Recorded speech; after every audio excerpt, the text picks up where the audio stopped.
Hello all and welcome back to Uncharted X. This is Ben, and in this video I've got a podcast that I recently did with Randall Carlson and the Kosmographia team, Brad, the Brothers of the Serpents, as well as the Grimerica Shows with Darren. This is something of a review of the recent trip to the channeled Scablands. We were all on this together. You may have seen the highlight video that I released recently. This was just an epic trip. It was one that we spent over 5 days touring around the Scablands, looking at all the geological evidence for mega floods and some of the just incredible landscape that is the channeled Scablands. We wanted to get together, kind of review some of the highlights for all of this and share it with everybody out there. It was a huge pleasure for me to get on this trip and also to meet Randall and the guys in person for the first time. I do want to let everybody know that I will also be joining Randall for the next trip to the Scablands, and that's happening in September of 2021 from the 20th to the 26th. If you're interested in joining us all, there again, I think it's over 6 days this time. We've added an extra day. You can find all of the details for that at contact@thecabin.com/Carlson. We recorded this podcast a couple of weeks back and I streamed it live on Twitch. So there are a couple of moments in here where you'll catch me speaking to the stream and the audience that was watching it on stream. But if you are interested in catching more content like this live or interacting and hanging out, I do stream fairly regularly. I've just set up a Twitch schedule and I'll be streaming for a few hours on every Sundays, Tuesdays and Fridays. I'll also stream outside of those times, but you can find all the details for that and a link to the Twitch channel below. Just a little update from me before I get on with the podcast. I wanted to let you all know that I've been working really hard the last couple of weeks on researching and writing a new 2-part series that I'm going to release hopefully in the next few days. I'm working on the video production side of it now, taking a close look at the whole pyramid complex around the middle pyramid of Giza and why I think there's a good chance it may have been one of the original structures on the Giza Plateau. So in any case, on with the podcast. I have chapterized this and marked it up, so if you want to skip forward to where we talk about different areas of the Scablands, feel free to do so, and I hope you enjoy. Cheers. Sounds good to me. This is Kosmographia, the Randall Carlson podcast.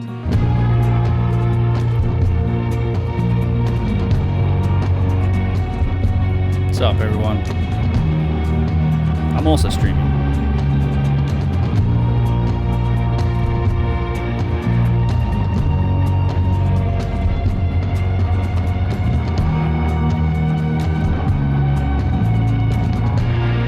And it is Kosmographia, but it is also a Grimerica Show, Brothers of the Serpent, and Uncharted X Swapcast. We're all together here, including with Laura, who's one of the Kosmographia team, and Brad, Brad, where are you? You're in Utah?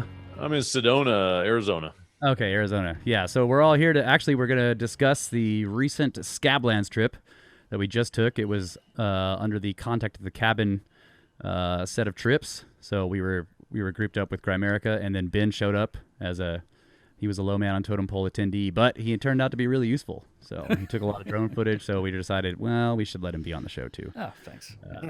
He does have some experience with doing YouTube stuff, so I figured we should get him here. Thanks, Ben. Yeah, and also happy great. birthday, Brad. You just had a birthday a couple days ago.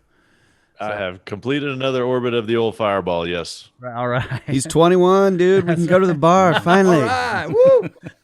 Started early. Yeah, so it was a great trip, and basically this will be a recap of the whole thing, and we're going to show some of the footage and just talk about how it all went. Right, Randall? Is that your plan? Yeah, I'm going along with the program here, plan. whatever it might be, but that sounds like a good plan to me. So, relive a little bit of the high times and the fun and the that we had. Scabland extravaganza. Yeah. Yep. Yeah, so it was it was really great to meet everybody. So everybody that was on the trip, if you guys are watching this, I had a great time with all of you. Thank you so much. Yeah, likewise. Yeah, it was really Extraordinary. cool. Yeah, an excellent group. And every time we've done one of these events, it's been like that. The groups are just fantastic. It's like somehow it's self-sorting. Only cool people show up. I don't know how it works out, but it has. Well, if you're not cool, don't fuck it up. That's right. Cool people only. Only the hosts are allowed to not be cool, right? That's part of my job. Exactly. We fill up the non-cool category. Got All the the non-cool nerd spots. covered. Non-coolest get super nerds covered. No, it was another. I mean, you go into every group, you're not sure what you're gonna get, but by halfway through, you're loving them, and by the end of it, you're sad to see them go. I mean, every single event we've had, it's no one's ever happy to leave. No one's ever like can't wait for on Sunday morning to get out of there. Everyone's always hanging around or trying to kick it as long as they can. One more day. One Yeah, more day. I mean, that's One the last more day. two we've done. We've ended up adding one more day to each of them because it's never enough, and it's no one ever wants to say goodbye, and that's why the tagline for Contact at the Cabin is the magic continues, because there seems to be some sort of something that we've been lucky enough to tap into there that I can't put my finger on it, but there just seems to be magic to these events that. A few of the people sitting around this table. I mean, Graham, of course, can't make it tonight because he's with his mom for her surgery. So we send out good vibes to her. And speedy recovery. He will be at the event in September, of course. He's free of his day job now officially and free to travel. And we'll get him some fake papers if we need to. But I mean, the point is, it's a credit to, him and Brad and Kyle and Russ and Randall and Dave and Brandon and just sort of the people that are following you guys around and following our shows. And, it's a huge sort of sign of that, of all that collected community and effort. So I'm proud to be a part of that with you guys. And I hope that continues in September. I'll kick that off before we even get into the recap here. If everyone's like, holy fuck, I can't believe I missed that. We are doing this again, September 20th to 26th of this year.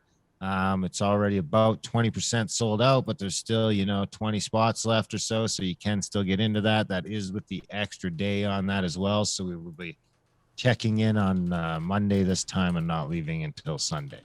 So the plan being that we'll be able to keep all the days a little bit shorter, so we have a little bit more time in the evenings. An extra hour or two in the evenings, and maybe an extra hour in the morning, a couple of mornings, so that we can do more partying.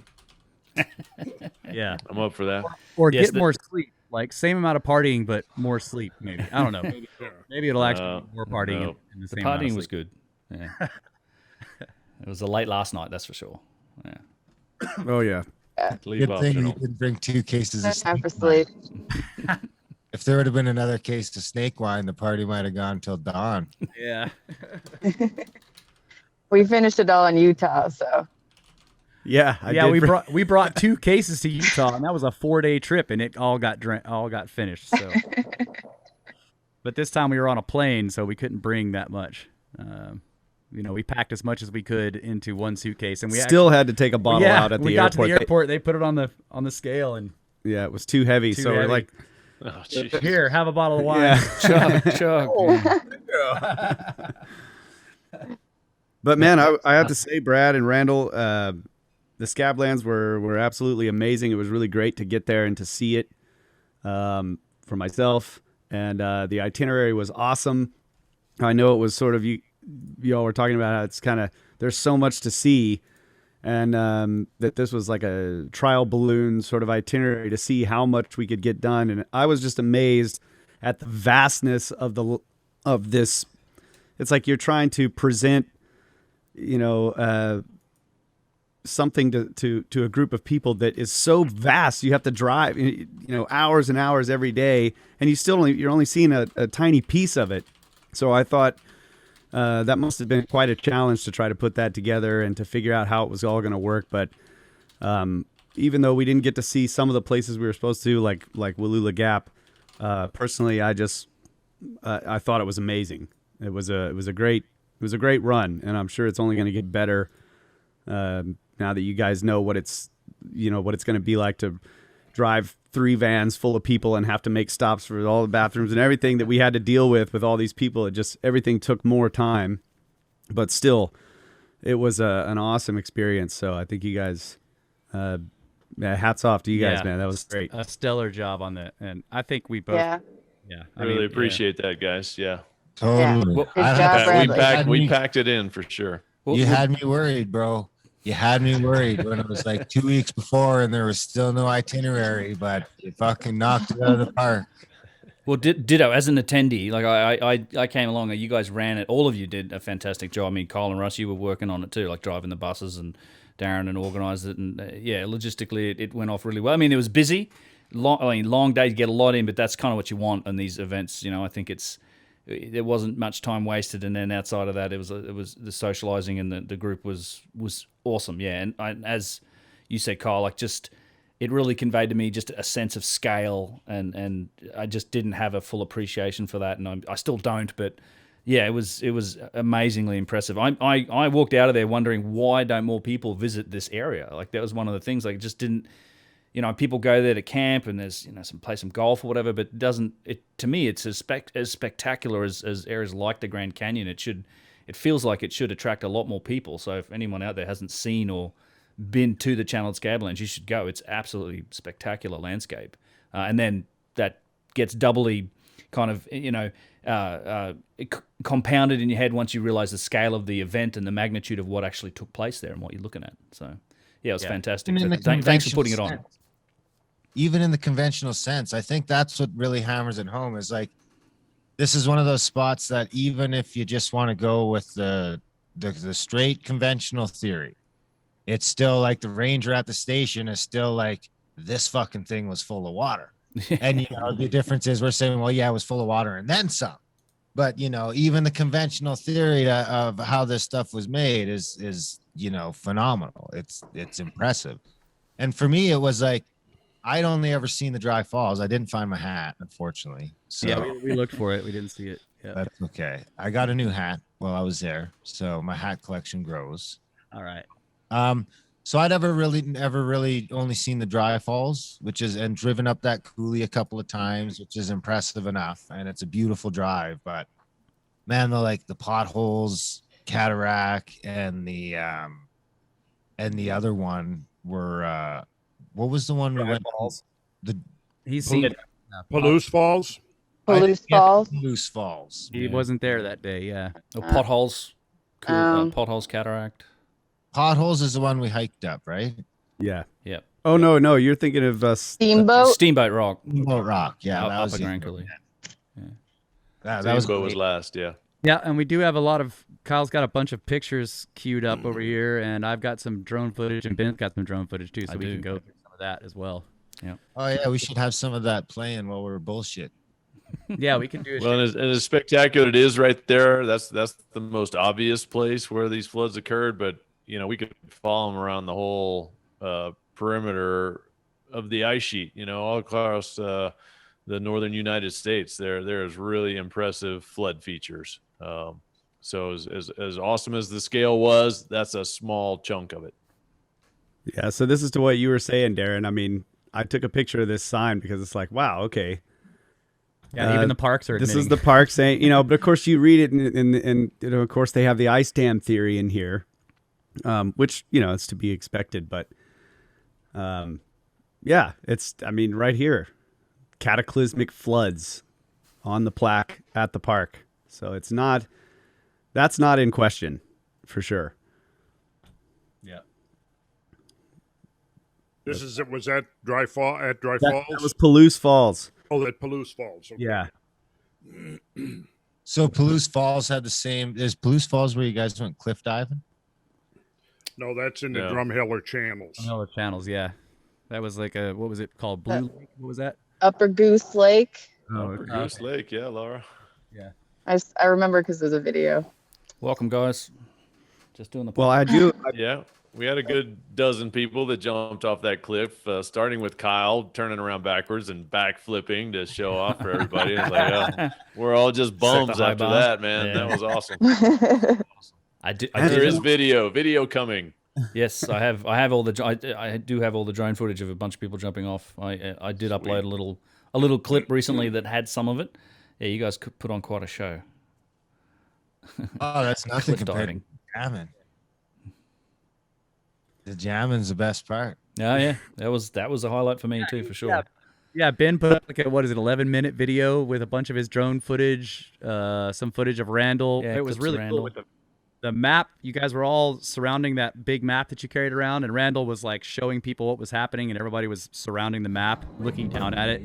And then after that, it's like he starts playing audio of us jamming out late night. Oh man, that's While drone footage is playing of all the various places we visited. It was really well done. Where- man. Yeah, I it's really didn't good. get that far. I got to watch the rest of it. Yeah, it's really good. Yeah. Thank you for doing that, Ben. Yeah, like Yeah. it's nothing. Yeah. That's killer. Nothing like looking at Palouse Falls and people jumping off a cliff to like a cover of No Diggity in the Is that on your channel or what? Yeah. I just put it up, I think, yesterday. But something different for me, like a bit of fun to put it up and yeah, it was throw it really together. cool. And if you stay tuned right until the end, there's a little bonus clip right at the end where That's right. Randall unfurls his trance drummer self. in Trance there, drumming. so. That's right. Really, All right. really well done. Good. Stay till Garth the in, end. Garth in the chat says that the sleep to party ratio never changes. Okay. Never change. That's right. And then Cyrus says that the Snake Bros killed it. All right. Hey, thank you, buddy. Yeah. Thank you. So Randall, what was your? I'm eager to hear what you thought of it. We were excited to get out there in the Scablands, and I knew you and Brad were excited to get a group out there, and we were finally able to pull it off. And I'm just wondering, a week later, how was it? What would you do differently? And how's it settling? Well, the only thing, doing differently, I think you guys we all came to the same conclusion on that. A little bit shorter days and having that extra day, I think that'll make a difference. Because one of the things that'll do then is, it'll allow us to get back, have dinner, like you said, socialize, party or whatever. But if there is something that comes up, impromptu that we want to see, then we might have a little extra time, like, oh man, we should go see such and such a place. That would have that's maybe off the path a little bit of the itinerary. So that would give us that option as well. If we didn't have quite as many places, it wouldn't stop us, in other words, from adding a site or two. Yeah, like an extra day would allow us to get all the way to Wallula Gap, perhaps, on one day. Yes, and that was a disappointment to me, not getting to Wallula Gap, because, of course, really... how would you do this if you were going to try to tell the whole story? You obviously couldn't do it. I mean, even 2 weeks wouldn't be enough. I mean, 2 weeks, we've done 2 weeks. 2 weeks, let's say you start at Portland and you go up the Columbia River, go east through the Columbia Gorge there. Well, all the way along there are spectacular, gigantic flood effects, particularly the magnificent waterfalls, La Tourelle, Oneonta, Multnomah. These are some really spectacular things to see, and to realize that they are also products of these tremendous erosive floods that came through there. And then, getting up to Wallula Gap, and, we had to, we didn't get as far as Lake Pend d'Oreille, but, that whole area up there, Coeur d'Alene, Pend d'Oreille is worth seeing. Taking the trip up the Clark Fork Valley where the supposed ice dam was, and going through Eddy Narrows, into the basins of Lake Missoula, to the giant current ripple fields up there. There's a lot to see. So that could actually comprise a whole another trip in itself, a week-long journey into what we might think of as the lake basin, what would have been to the east of the Purcell Trench lobe. And I think to those who've been keeping up with the Kosmographia podcast, you're going to know what I'm talking about when I say the Purcell Trench lobe. But we would then have to also go into Canada, go up through the Rocky Mountain Trench, Okanagan Valley, up in the headwaters of the Columbia, all of that up in there. The drumlin fields up there on the Chaco Plateau. So, I mean, all of that is part of the same event. That's the thing. And again, what we saw in those 5 days, like you said, is only a piece of it. I got So, some, Go ahead, Darren. I got some footage with my drone of the Bow River the other day. Oh, you did? Yeah, and I've been meaning to ask you about that. It was that because that shit is like flat as a pancake on top, and then you've got the typical river. It's a decent sized river, but it's at the size at the bottom of a channel that's clearly way too big for it. And then when you get it with the drone, you can really start to see all the coulees and we call them coulees. They're nothing compared to the dry coulees that we've seen out there. But so is that because that's a subglacial flow? Why be the flatness? Like the flat on top and then the fingers coming into it? Well, the flat is probably because it's an outwash plain. I mean, where the Bow River discharges on the Rocky Mountain front, you would have had a major spreading out and slowing down of the movement of the water, which would then, create an outwash plain, and an outwash plain can be pretty flat. Let's see, the Bow River, it comes out there just pretty much to the northwest of Calgary. That's right. Yeah. Yes. Yeah. Okay. Let's check this out here. I wonder if Google Earth would show any drumlin fields on it. You got a picture, Darren? You could pop on there from your drone? I can if I can let me see. See if it's a terrace you're talking about or what if I what exactly? What if I email it to you, Brad? Oh yeah, not where I'm at in Sedona. I kind of already on somebody else's system. Kyle? Well, it looks to me like where it Go for it. Where it discharges, or to use the French term, debouches from the mountain front, it spreads out into a huge outwash plain. Let's see, some of the town, Exshaw. Let's see, Trans-Canada Highway comes through there. So you've got a constriction there, right there. Let's see, Cochrane. There's something right there at Cochrane too. Cochrane, yeah. And there's the moon something dam right there also. Okay, and then going further west, you've got the Bow Flats natural area. So, so what you got there looks to me like a classic underfit river, and the larger valley, the whole floor looks like it's just mantled with sediment, and would be totally understandable given that you first had a lot of glaciers grinding up and excavating material from the mountain flanks, and then with the meltdown, all of that material was washed down into the valleys and deposited. Oh yes, this looks like some interesting. The Bow Falls viewpoint. Oh, the Bow River barbecue pit. I was not far from that, probably. See if I can find a decent picture here. Mount Rundle. Okay, here we go. Yeah. Oh, wow. Look at this.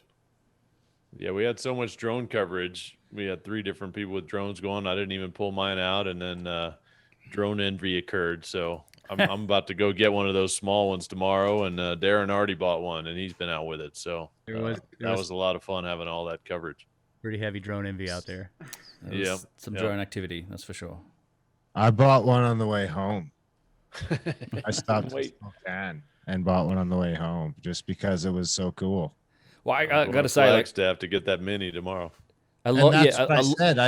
I got a hold of Brad and said, if you guys need me to go get some aerial footage, anything in Canada, while we've got this fascist regime, I can, take care of that, because you need papers to get into my country pretty soon. The papers, please.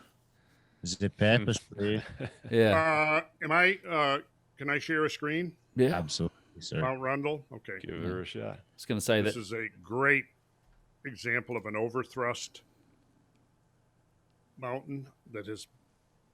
These were once. Yeah, this is Mount Rundle. So this is along the Bow River right here. So you've got enormous amounts of glacial erosion here on the left, and you can see the whole strata has been completely uplifted. You can see this was once horizontal strata. Yep. Oh wow. And the question is, I know in I'm my muted. mind, is at Talking what to the stream. rate do these uplift events occur? Is it possible that they occur a whole lot faster I got invited to this than at the the last minute. conventional models have assumed? Let me know if the audio levels are okay. Because one of the things guys. is, like, when you look at this, you particularly notice the sharp angular cliff faces here. You know, if this had been, see, here's the problem is given erosional rates, which are based upon measuring the amount of sediment that's being discharged into the oceans every year, say, that's being washed off the continents. Typically 10 to 12 million years is all it would take to wear a continent Thanks, down Joshua. to a so-called peneplain, which is basically just a flat surface, not too far above sea level.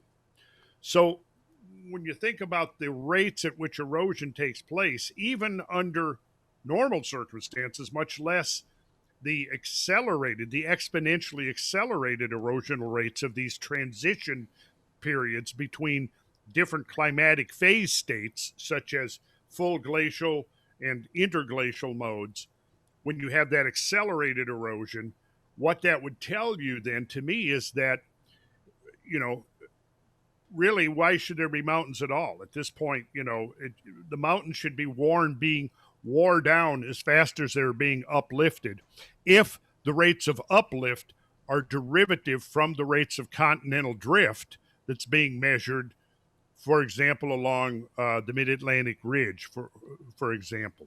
If you've got the spreading of continents that's, say, 2 centimeters per year, then you would assume that the uplifting, and this could be overthrust like what we're seeing here, or it could be anticlinal like we saw in Washington. It could be synclinal, or it could be monoclinal, right? Any one of those. So the question is at what rate does that take place? And if it's taking place at the assumed rates of a few centimeters of erosion per year, well then, why do they even exist? See my point? In other words, the uplift is very slow. The erosional downcutting and wasting relative to the rates of uplift is not you know, it's commensurate with that. So my point is that these things should be almost eroding away as fast as they're being uplifted. Unless the rates of uplift, folding and faulting and overthrusting, are accelerated for a short period of time above the rates of downwasting, if that makes sense, what I'm trying to say here. Does that make sense, Russ, what I'm trying to say? I think so. I think so. But I'm trying to get this picture over, because the spot I'm looking at is definitely, it's over further where it's into the prairies. Sure. Okay. So is that, Randall, is that along the Ice Fields Parkway? Oh, we're switching. That's fine. Oh.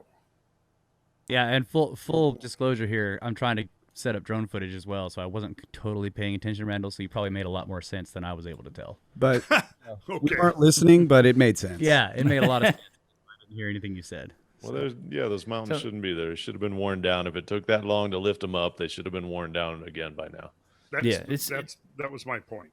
Yeah, and it sounds similar to how I've heard you describe things like water gaps, right? Where you have uplift and wearing down happening at the same time, or at least at the same rate. At least that's how they say some of these features are formed. Yeah. So where's your picture taken, Darren? At McKinnon Flats, which would be directly south of Langdon, Alberta.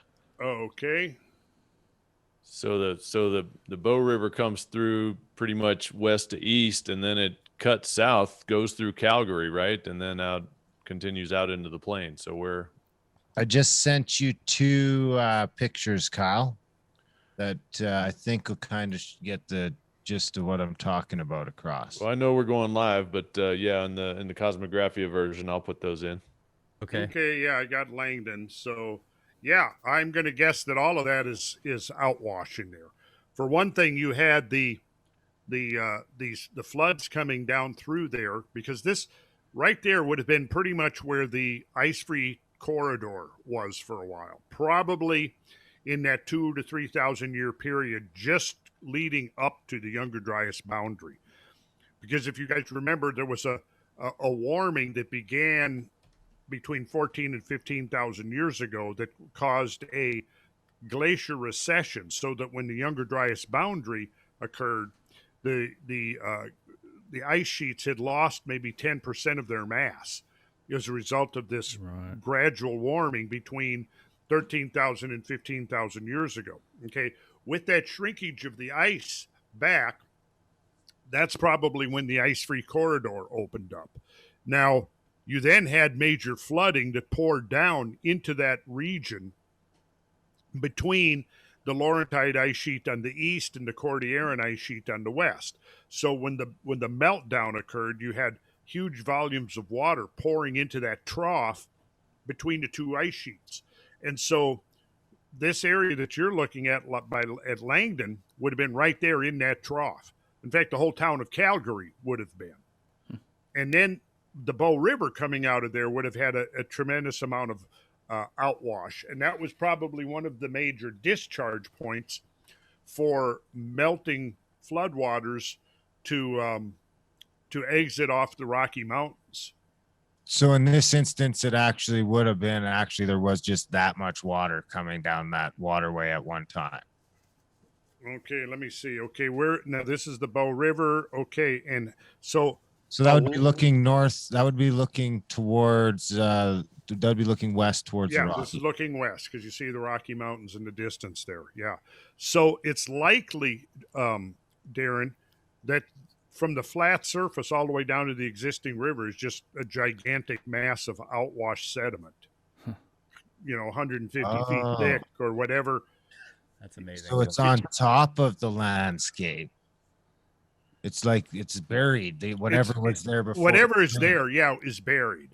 So there could, be shit under there even. Wow. I didn't think of it that way. I thought so in my head, I pictured it as being like a glacier across there and a subglacial flow underneath, but that's all sediment. Holy fuck. It's actually saying when it was an ice-free corridor, there would have been subject to just tons of flooding and sediment at that time. Yes, I imagine that's the case. So it would have been real difficult to traverse because it would have been a long journey as well. I can kind of see that now from that. It looks like it's all dumping in from the north side and sort of slamming into the other side and coming down. How wide was that corridor? I mean, during those couple thousand years, do we have an estimation for that? Width of the ice-free corridor? Yeah. Yeah, we could. I remember like a 50 mile in there somewhere, but it was sounds about growing, right. expanding, and closing up and separating. Right. Been a hell of a gauntlet with all of the megafauna and short-faced exactly. bears running around through there for the Sounds like it's Paleo Indian roving bands of humans closing in on you, and all the bears and giant cats and everything are in there too. Yep. Nice funnel, prey funnel.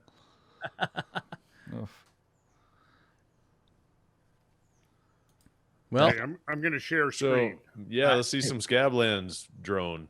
Yeah, I was going to say I've got a little slideshow of some photos as well, and Russ has some excellent drone footage. Yeah, I got stuff if you want to see anything too. We'll come right back to since we're talking about this, I have a map up here. I just want to show one thing on this map. Yeah. And Bow River. Yeah, let's see. Are we people on not yet. People on the Twitch stream, okay, so I won't swap back and forth too much because I know he's gonna share again here, so I'll just leave it. You get to see Darren doesn't know to not ask Random question. non sequitur questions, I guess. Tangentially speaking. There we go. Ooh. Well, this is like my stomping ground, Laura. So I got my drone and I want to go see. Oh yeah. So it's all related. Here's Langdon Park, and here you see the incised Bow River flowing along. You can see how it's cut down into this flat surface. So your drone footage is right around over this area somewhere. That's correct. Yeah. Yeah. So all of this is outwash in here. And I'm sure it was from multiple sources, but one of the main contributing sources would have been, here's where the river comes out of the Rocky Mountain front right here. And that would have been the same outwash that brought the big rock down? No, the big rock was brought down. It came from the Athabasca, where the Athabasca River. So it would have been farther north. Let's see, up by Jasper. Yeah, so here, if I'm going to zoom up here, you see Mount Robson right here? Yeah. That was likely one of the sources for the metaquartzite boulders. The other one was Mount Edith Cavell. But both of those two mountains south. Yeah, it's right in here, but that's not too important for the moment. But you can see this was a pathway for discharge. And look at this. See, this is incipient drumlinization here. So this is most likely carved by tremendous volumes of water passing under the valley glaciers that occupied these valleys here. Because bear in mind that during the latter part of the Ice Age, the Cordilleran ice sheet buried almost all of this, and all you had was nunataks or mountain peaks sticking up above the glaciers. So you had a tremendous amount of ice here. Here's Mount Edith Cavell right here. So when we come out here, here's the outlet right here. So right here at Hinton, you would have had the water discharging. You can actually look at the texture of the land here. The water came out this way and then diverted south and came down along this pathway, scouring as it went, and then the boulders got deposited all along here, all the way down to Montana, right here. And I think we can see, if we zoom in, we can actually see there's some like scabland type terrain in here. And then if we really zoom in right here, can you guys see the giant current ripples? Yep. Wow. So, yeah, there's huge current ripple field right in here. And then all of this is leading into what becomes Indeed, Nick, the hit me with Missouri those Twitch River. primes So the if you got Missouri 'em. River coming down Appreciate it. here became Someone did?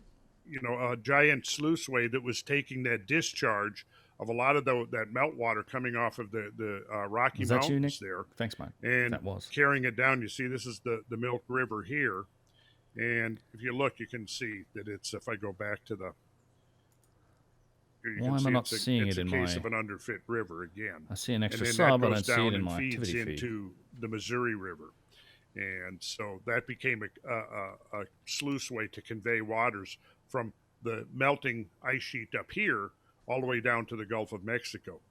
And then if we go back up here to this area, Those Milk River ripples are way larger than anything that we saw on our trip in Crab Creek Coulee or on West Bar. yes, Yeah, they would totally dwarf those things that we saw. Wow. yes, Those would be like hills you'd be driving over if I'm in my truck. yeah, and they'd be so huge you probably wouldn't even be aware. Wow. Like, okay, so if we go back up here to Jasper National Park, there's Mount Robson. So you had a discharge out the Athabasca here, but then what I want to call your attention to is the Rocky Mountain Trench, which is really a very interesting geomorphological feature.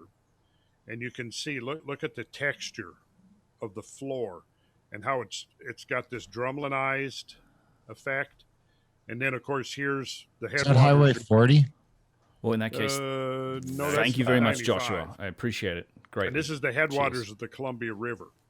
So if we go up here, you'll notice that the Rocky Mountain Trench really begins up here here's Prince George. It begins by Prince George. And you can see it's like a great trough all the way cut all the way down here. Thousands of feet deep. Thanks, Nick. Yes. And You're awesome. coming down here like this, you can see it. And of course, all of this was completely filled with ice during the late see. Wisconsin Ice Age. And if we come all the way down, you see that it Cheers, mate. discharges right here where Flathead Lake is. And this here is this is the Mission Basin, which was the largest basin of Lake Missoula. And if you zoom in, all kinds of ripples going down that southern Yeah. end of the, there you go, Rocky Mountain Trench. Yeah, thanks, buddy. and look Appreciate at it. this. Look at these drumlins.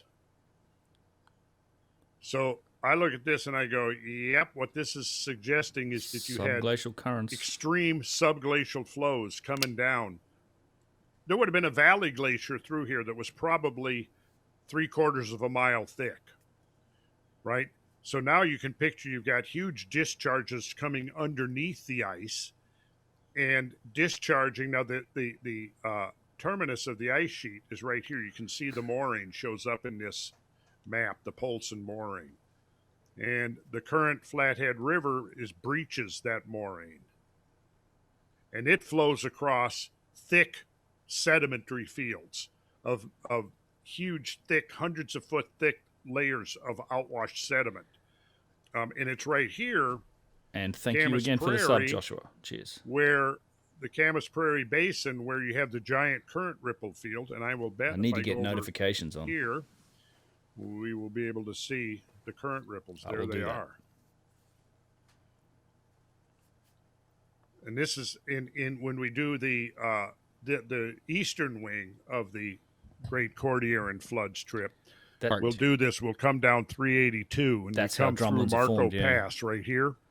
high pressure we- water underneath We glaciers. curve to the east, and just as we're coming through the pass, you're up on the ridge here, and you can look down all the way to the south of Camas Prairie, and you can see the whole ripple train spread out for 5 miles beneath you. It's a pretty spectacular perspective, I love it. especially when you get there towards the end of the day when the sun is getting low in the sky. Oh yeah, get the shadows right. Yeah. We're hoping to add that part 2 in 2022, of course, but we are going back in September 20th to 26th. If anyone wants to get on that trip, why don't you show us why next, Kyle, why we should be stoked to go to Soap Lake? Yeah, but Kyle's got a bunch of photos. Let's go through here. Okay. Well, just for context, I'll pull us over Oh. to the Soap Lake, and we'll zoom Yeah. in, and we'll see. This is where we stayed, right here at the resort there at the bottom end of Soap Lake. And since we've been talking about discharge and outwash fans, we have a huge one just to the south of Soap Lake that we actually did drive across and saw a small piece of it. You know, the Ephrata erratix fan. And we were sitting right here at the south end of Grand Coulee. Coulee, So north of Quincy Basin, right? north, yes, this is Quincy Basin right here. Where's Steamboat Rock in comparison to Up that? to- Steamboat up Rock north. is right there. Yeah, north part of Upper Grand Coulee. I yeah. climbed to the top of that bitch and all around it. I also well, huffed Darren, and puffed my there's way no up there. question that you are an impressive fellow. Thank you very much, sir. I can die a happy man. He fell off, climbed back up, and then climbed down, act like it didn't happen. Shook it off. It was We- uphill both ways. That's what he told me. Walk And it we off, also Darren. made this stop right here at the gravel pit. Let's see, where's the gravel pit? Northrop Road. It's right at the entrance of Northrop Road there, yeah? Yeah, it's right at the entrance here. Yeah, we got some spectacular pictures of that. That's that the flood-borne sediment. I got that. That's really Yeah. nice. Really, the drone footage of like panning close to that and just across it is really good footage. Yeah, we need to see that too. I believe this is it right here. Yep, you can see it there. Yep. And that Yeah, granite hold in on. there, there was a couple of questions we had about. There's chunks of granite in there. Was that dumped in there as part of quarrying, or you think that's sediment No, that's been That's was probably flood-borne entrained sediment? within the sediment. So Wow. it shows that there was a lot of different flows of water coming together here. Some good pink granite. Yeah, that flowed over some very diverse terrains. And we have a nice So look here. little. We have a nice little cataract here, a little alcove, and we have another little incipient steamboat rock forming right here. Let's go to this map. Oh yeah, look at this. So if the erosion had kept up, then this is called Castle Rock. Castle Rock would have been an isolated butte, just like Steamboat Rock is now. It And looks had so the- small on the map compared to when you're there trying to climb to the top. I know. Yeah. Yeah, Like in- it's like in- true. I've got drone footage from on top of Steamboat Rock. I flew the drone around from on top. It's incredible landscape. When we were climbing down, there was deer climbing up that shit. There was a family of deer teaching a little baby deer how to climb up the rocks. Yep, I saw a deer too when I was on my way down. You were impressive, buddy. You were like up and down in like 45 minutes. Yeah, it was fast. Yep. I didn't get to do a lot of sightseeing up there though. Just make it to the highest peak and turn around. Most of the people weren't even up there yet, and you were already back to the van. I left a trail of clothes all the way up. We noticed that. Yeah. Yeah, we did see that. Your underwear was unnecessary though. You didn't have to take those. You could have kept those on. That was a flank. That was a flank. All right, let's see some pics. So I didn't get very much pictures of Soap Lake. I've got one which was right outside my my door in my cabin. Well, let's have a look. Let's have a look at where we stayed. Our base of operations. Yeah, that's what I'm saying. I didn't. Yeah, we just took a picture of the beach. We're like, look at this beach. This is just like right outside there, the door. I was just like, man, this is what I wake up to.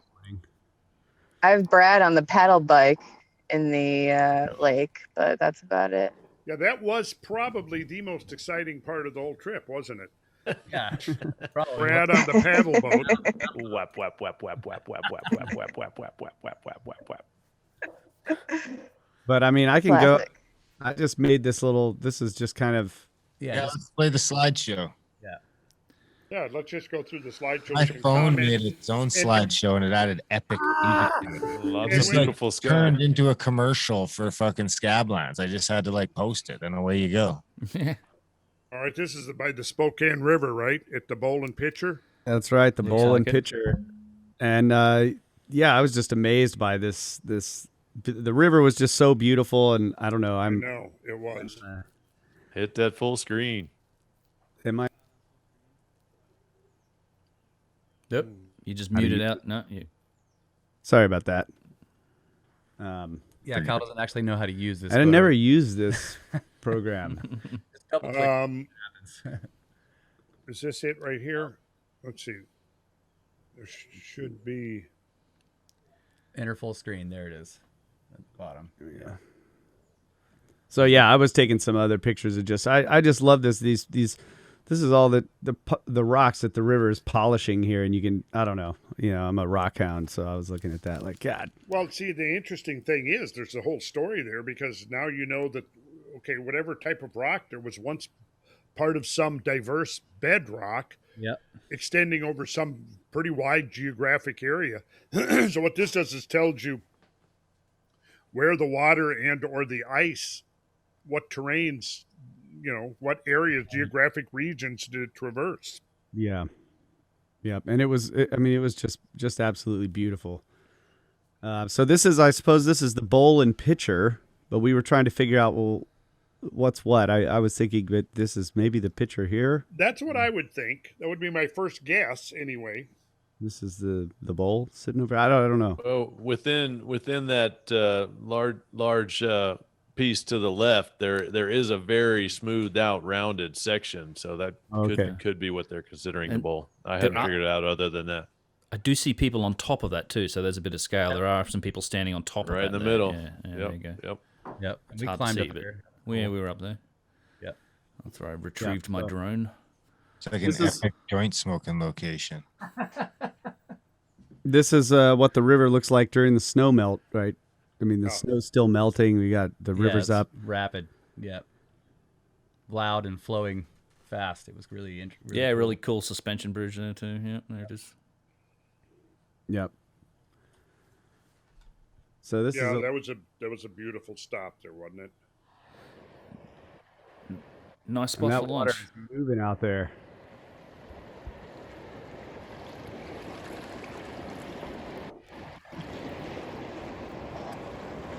Rocks.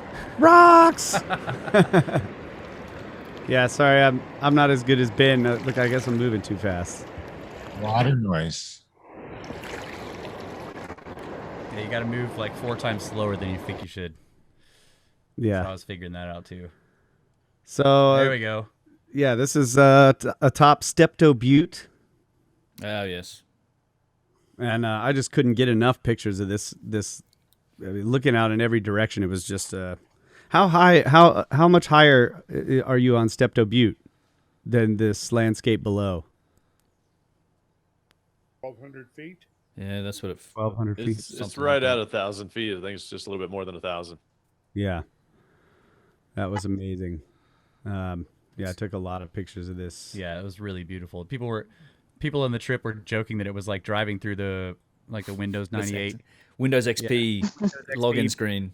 login screen. It legitimately is. Like when you're down driving next to those green rolling hills, it looks just like it. Like with the blue skies and the clouds. Yeah. Yeah, this was a beautiful area. And this is all these low Yeah, it just went hills. forever. Yeah. Yeah, it's like what did we learn? It was 3,000 square miles of these hills, right? And is this isn't Sounds in about Quincy right. Basin, is it, Randall? This is kind of northeast or east of Quincy Basin. Let's Almost to Idaho. tell you Oh, what, really? Yeah, it was a little way away. pause for a minute. I'll jump to the map, and we'll see where that is, and So I then was we'll jump back to the pictures. just Okay, so the Steptoe Butte, right here. okay. Okay, so this is all the rolling Palouse, all of this area around here, which is the loess soil. There it is. And this is a section of the loess topsoil that actually was not washed away by the floods coming from the north. If we go to the aerial photo, the satellite view, we'll see the Cheney Palouse coming down here. And then Steptoe is right here. So we're looking out over this here that was undoubtedly submerged for a short period of time, but the water was not, the flowing water was not moving fast enough or was not sustained long enough to wash away. But it undoubtedly created that kind of that gently undulating stormy sea topography that was so impressive. Yeah. But if we go here to the west, then we'll see the very Exposed distinct difference where we get to the Scabland complex where basalt. we've got now exposed basalt bedrock. Yeah, that's quite clear with the colors, isn't it? That makes a lot more sense. Yeah. Yeah, it does.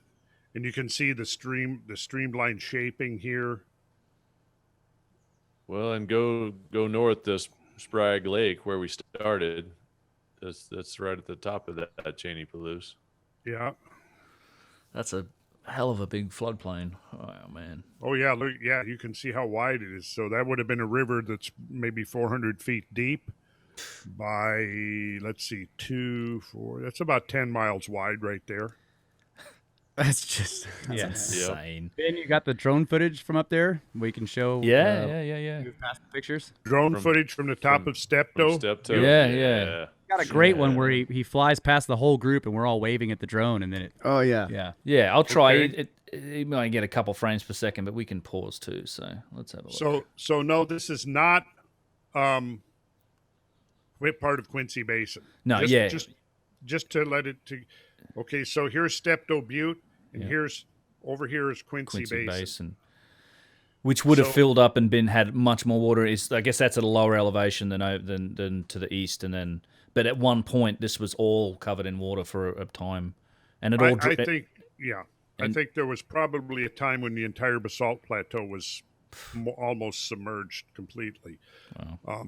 But then the water channelized, like we talked about multiple times, and once it gets focused into a channel, it can become more erosive, and then that increased erosion downcuts the channel. So then what happens is the channel will capture the overland flow that had been spread out more as a sheet, and now it's focused into a channel. Yep. And that's really when it really can begin incising into the bedrock and end up creating, Grand Coulee and Moses Coulee, things like that. Right, and then all funneling down south to Wallula Gap. To Wallula Gap, the place we didn't get, which is right here. Yeah. Rub it in. Brad made us stop and turn Next around. time. All right, let's see. Dinner at midnight. I said no. Let's have a look. See. So, why do you think Steptoe Butte is the only thing left over there?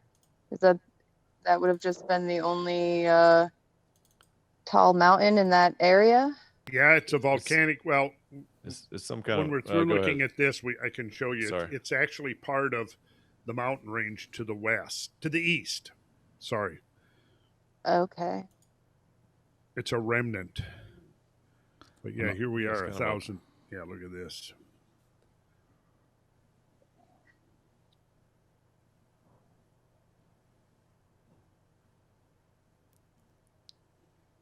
Yeah, it's a little skippy, but it's still good. Yeah. Yeah, and the Fucking drive Ferry up Falls. on top of this thing, Oh man. great. Yeah. I think Well, you you, can see Yeah, the you- road you- to the right here. Yeah, yeah, you can see the road right here. I Here's think you somebody go about around- to walk down the road. I think you go around it 4 times to get up there. Yeah. And it gets narrower and narrower and steeper, and everybody in the van is just like, "Ah." Grip. Oh yeah, I have to And ignore it that. was deceptively tall. It did not look that tall from the street, from ground level. And then it was like, it felt like we were there halfway up and then kept going up and up and up. And the green Felt just like you were in added a so much plane. color to be there in the spring this time Yeah, instead of yeah. the dark brown late summer when we're usually there. It was really spectacular. Yeah, so that's another thing. We're moving the trip to September, right? The next one. So it's Right. going to be a totally different look. I mean, this Yes. was enchanting. Everywhere we went, it was just it was beautiful. Yep, different colors, less water over the waterfalls, less waters in the lake. Yeah. So why do you It's why do you desert out there. why do you pick Warmer though. September then? What's that? Why did we? Well, it was just always in September. The reason that it's in September is because we'll be in Utah in May. Gotcha. Starts cooling down also, you get Yeah. otherwise it is dang hot there through the middle of the summer, so it's either spring or spring. Yeah, it's like you said, it's different in the fall. You would get, your sepia tones, your, burnt umbers, your siennas. Man, I'm sure nice, that's Ben. exactly what you were thinking, Ben. But it's still beautiful and spectacular in its own way, just different. Wow. It gets that golden Well, look in the fall too because there's so Yeah. much wheat everywhere. It's like golden fields everywhere. Oh, that's Yeah. cool. Well, and even a rich dark brown, Mhm. just this Yeah. mocha dark brown instead. Yeah, it's still another patchwork that's beautiful. Yeah. Yeah. So in addition to your siennas, your burnt umbers, your sepias, you also get the mochas. So- Have you been watching Bob Ross or what's Well, going on? gradient. Man, Those that's are awesome, cool Ben. shots of the top there. There's a Yeah, Bob yeah. Ross marathon on the other day. But, in the building business, Randall just binged Bob Ross since he got back from the trip. Well, in my business of building things for people, typically at the end you paint things and people have to pick out colors, So you've got all of these, these very highfalutin type names, dark chocolates, your, whatever. Whereas back when I started in this business, it was basically, like brown and gray, red. Light green. Yeah. Eggshell. Yeah, I you know- might have yeah. had More. light green, Those names don't provide enough job security. dark That's right. green. Light green, dark green. 2 choices. Eggshell was the start of the I end. think that was the That's Yeah. right. That's right. I think that was Then they it. have to keep one-upping themselves. It's an like- endless. Do you want the Fine. bone, the white, the off-white, the ivory, or the beige? My chickens like brown eggs. Well, you understand that there are people whose job it is to sit around to do nothing but think up these names, Yeah. and they They're get high. paid a lot of money for that. I'd take that job. I think I'd be good at that. I'd just be Cornflower like, blue. It tastes like fluation. Yeah. Titanium All right. white. Yeah. Yeah. So Well, let's see. what a What are we looking color at here? fights. That's We're that looking at- Colk. This is the That's one of the Coke. potholes, the isn't it? Potholes. Yeah. Oh yeah, potholes. Of course. Yeah. This is the spillway, right? Oh. Before the Colk. that That's Brad the Colk in down the there pothole? below the lake. Yeah, the Colk right there. Yeah, look at that. Is that Brad in the spillway for scale? Somebody's in there. Kyle climbed up the didn't- hill opposite the road to get that picture, right? It's Yep. either that, yeah, it's either colking There you or maybe it was the Army was testing Oh, right. underground nuclear tests there. Ordnance. So Darren brought Randall a megaphone, and what was really cool is Randall's over here. He's talking to the group, and some of the people are walking down in the canyon. I'm standing up against this basalt cliff wall, and I can hear everything he's saying about the Colk right there from up here. It was pretty cool. I got a little bit. Yeah, of once he video. got the megaphone, we could kind of spread out and still hear him. It was cool. Yeah. Kyle has real ears real perk up when he starts hearing Colk, though.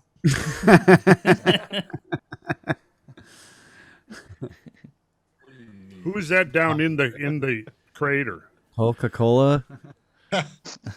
Is that somebody down in the crater there? Yeah. Seems like Oh, yeah. Chris went down there maybe.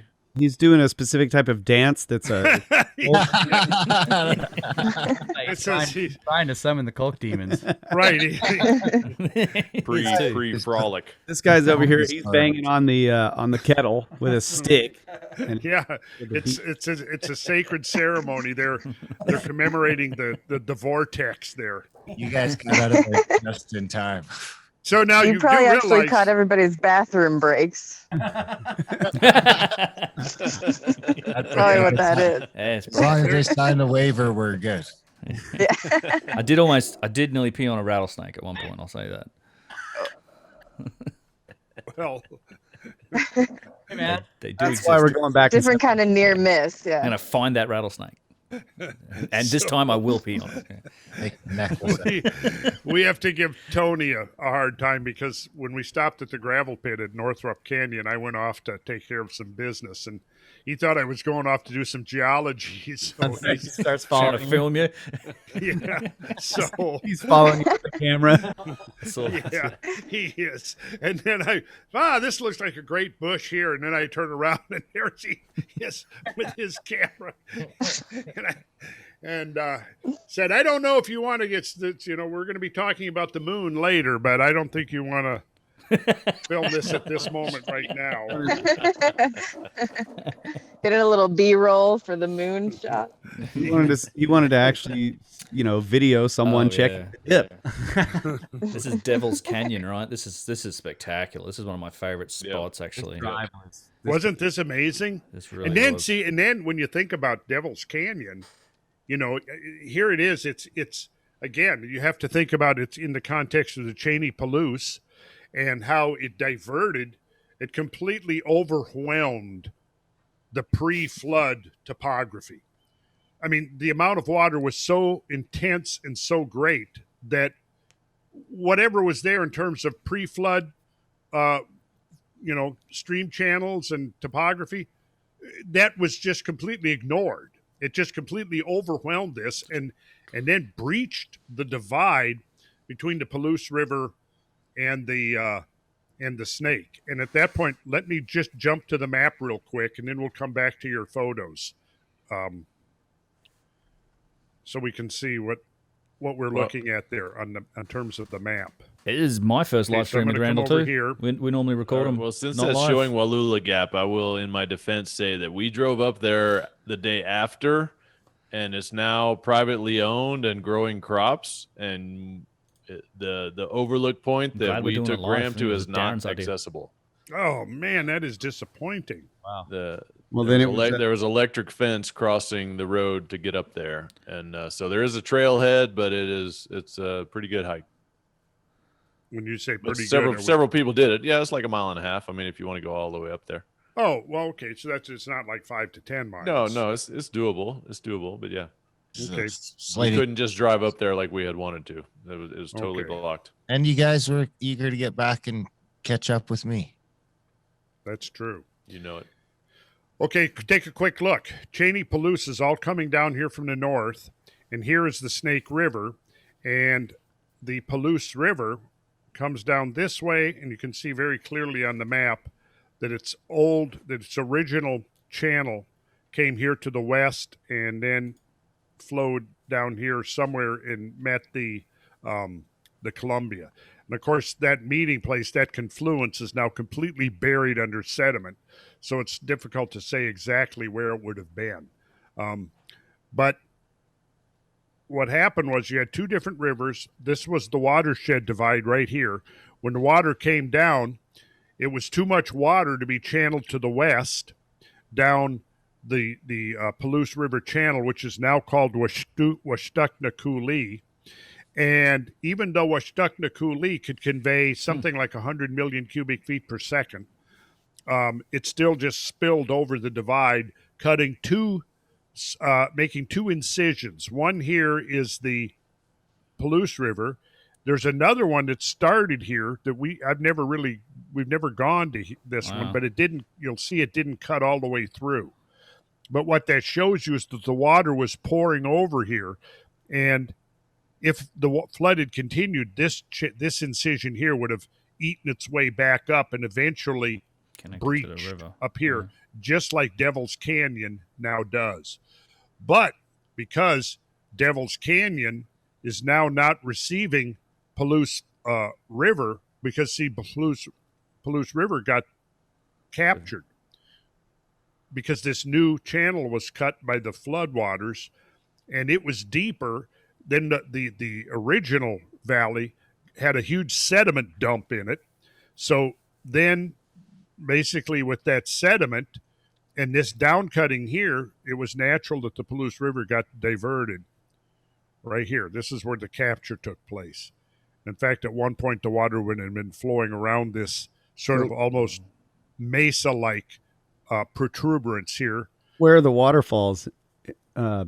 Since we'll be going there next. The waterfalls are right in here at Palouse Falls State Park. Let's see. They don't really show up here. Sort of make the cataract there, but here we go. You can see him. Right you can see him right here.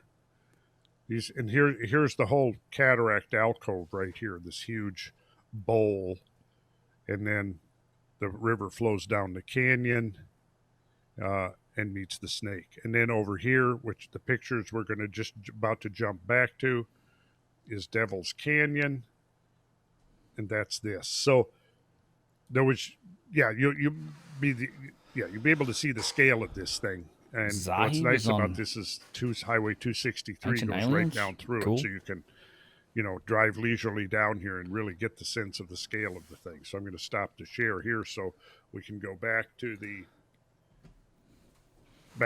imagery. And by the way, if we're going to do an hour and a half, we've got 20 minutes, so we might want to speed it up a bit. Russ has got some good drone footage too. Ben has some drone footage of this canyon too. Yeah, let's see that, because this is the only picture. I'm driving the van. Yeah. So I've got this, and then when we stop down here at the so mention it. We're looking up canyon here. We're looking north. That's right. So the water poured over this divide here, this ridge, and then it cut down this canyon. And because the Palouse got captured, there's no water flowing through there now. So this is our buddy Kyle. Yep. Yeah. Yep. We've wearing an Uncharted shirt and a Brothers of the Serpent hat. But you'll notice that on these tree stumps next to Kyle, you didn't catch this when we were there. But there's a little person, one of the little people there. See, there it is. That's awesome. Got a ferry. The little Superman. This is one of the Devil's Canyon fair. This is a little demon here. One of the little. Kyle should have kicked him. Who is? We call this the anti-scale man. That's right. Kyle's probably still in quarantine watching the show right now. Yeah, bro. Yeah. Kyle is still in quarantine? Yeah. Unfortunately. That's insane. Isn't it? He probably agrees at this point. I bet he would. Yep. Let me go Devil's Canyon. So we're real going to quick. see. Maybe we ought to go long since Kyle's still in quarantine. We ought to just go long so he has a little more entertainment. Yeah, there we go. We can't. Sure. An hour and a half. 2.5 hours of quarantine. Okay. We will share. Here we go. I'm sure there's. Okay. Oh, Look at that. Sweet. Yeah, let me go back one. So and just skip forward. Oh yeah, yes, sort. these. Those were that are not strand lines. Brad is very insistent that they're not. Terracets. I don't buy it. Which way? They weren't straight across like strand lines. Did you want me to back up? No, it looks No, good. this is great. Yeah. Yeah. We don't want to argue about that on the air. No. I mean, That's for I will. that's for the trips, right? That's right. We all get to argue. We with- all get to bicker. we and listen argue. to Randall's explanation when we're all out of the vans, and we all get back in the vans. And we're like, I don't think he knows what he's talking about. He doesn't know what he's talking about. I'll get a kiddie pool and I'll fill it up with olive oil at the next one so we could sell it in wrestling matches. Right, we can bring a pallet of olive oil. We can survive. We can supply it, man. Well, Yeah. wrestling snake Yeah. oil. So Yeah, snake oil. So you guys are snake oil salesmen? it comes with the territory. So this rock right here in the middle, just to the right, which would have been on the east side of the highway, would have been an isolated butte during the flood. You would see water would have flown around that right side there, which would be the eastern side. Oh, okay. I see what you mean. I'm talking about this in the middle of the screen now. The dark rock right there on the right. Yeah. There we go. There we go. Yeah. Yeah. And it's just this is the water has carved it all the way around. Yes. Yeah. Yes. Wow. You just imagine how much water filled this canyon. This was impressive. And just spectacular too. So how far? Yeah, how Work of far the would the devil. water be? Where would the water be at that point? How far above that mesa?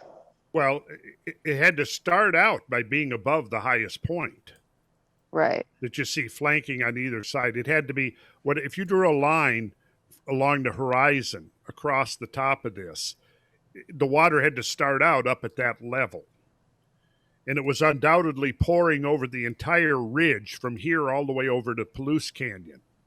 And then it found some zones of weakness, which were probably fault lines, and that's why they're so straight. And then once it began to exploit those zones of weakness, it would have quickly downcut. And then the overland flows would have been captured into the canyons. And so that down at the bottom there is the snake, right?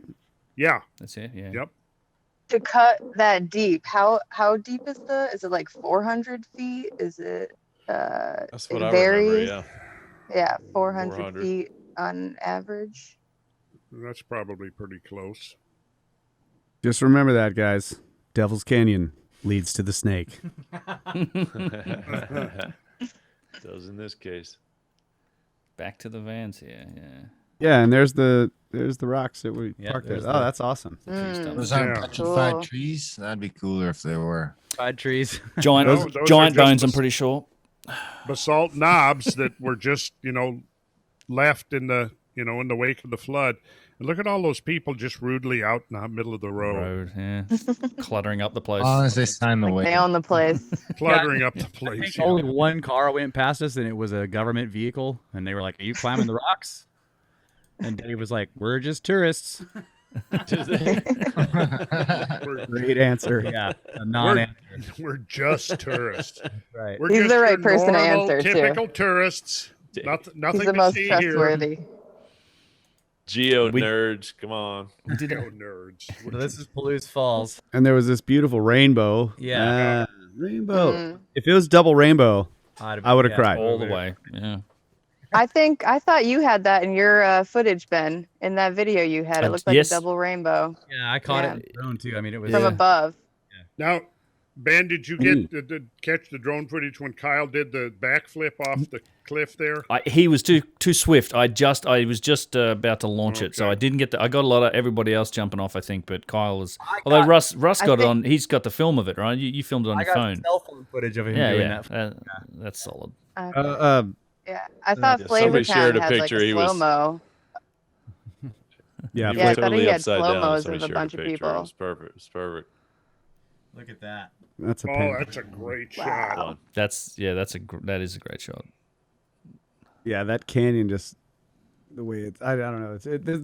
This was one of my favorite Yep. all time top favorite sites. Yeah. And I mean, I could have easily spent, many more hours there hiking all the trails around Oh and yeah. and everything. But as the itinerary, we got to keep moving. But it was good. It was good enough to make me want to come back and it was like and check out the huge gravel boulder bar on the inside of the meander here, and then this wash that got left in the aftermath of you got a picture that the flood currents are roaring around this prominence here, almost making a 180-degree turn. And so there's the inside bend, and then down below, just off the screen, would be the outside bend of the meander. And it's very typical, except that everything is oversized. So this whole flat area down here is just like a huge gravel boulder bar. Yeah, and I think that's one of the convincing places that tells you that wash up gravel is not talus or scree. It hasn't fallen off the upper levels. It's actually deposited there because you can see it's only right there, and it would have been there because of the slowing flow. Yeah. Yes. Great point. It's such a small amount of it left compared to the amount that had to have been taken out of there. It's just like this little pile left. Well, remember we saw two huge bars down at the Snake River? Yeah. Flanking the entrance. I mean, on both to the east and to the west of where the Palouse enters the Snake. Right. We were at Lyons Ferry State Park down there wading in the water for a while when I decided, whatever, not going to get to Wallula Gap. Let's hang out here for a while. Yeah. Now go back two images quick. Okay, so thing to appreciate here is that at the initial stages of the flood, this entire landscape was submerged. And see, look up on right up there where the cursor is. That is the streamlined loess. Just in the foreground, you've got Scablands. So that was water probably a couple of 100 feet deep flowing over that Scabland. You see between the edges of the cliff and the rolling Palouse against the horizon, you've got a little section of Scabland in there. I mean, not Take your not cursor 5,000 back, feet, Ben. like To the right, to the right, to the right. Keep going to the right, to the right, to the right, to the right. And right in there. I think Carl's driving. You can see it in the distance. So, and those loess hills are about 200 feet high. So you got a picture that initially, as the flood hit this area here and washed over this watershed divide, it would have been up at the level of the top of the loess hills in the distance. I compare it to So Grand this Canyon entire scene here would have been submerged and underwater. And I mean, the insane. scale of this, it's absolutely when you walk insane. up to this edge here, like we come down the stairs, and I mean, this is going in the background, making this horrendous noise, and it's amazing. And you just walk up to the edge, and it's just breathtaking. Looking off there, you want to show that drone footage, Russ? Yeah, let's pull it up over here.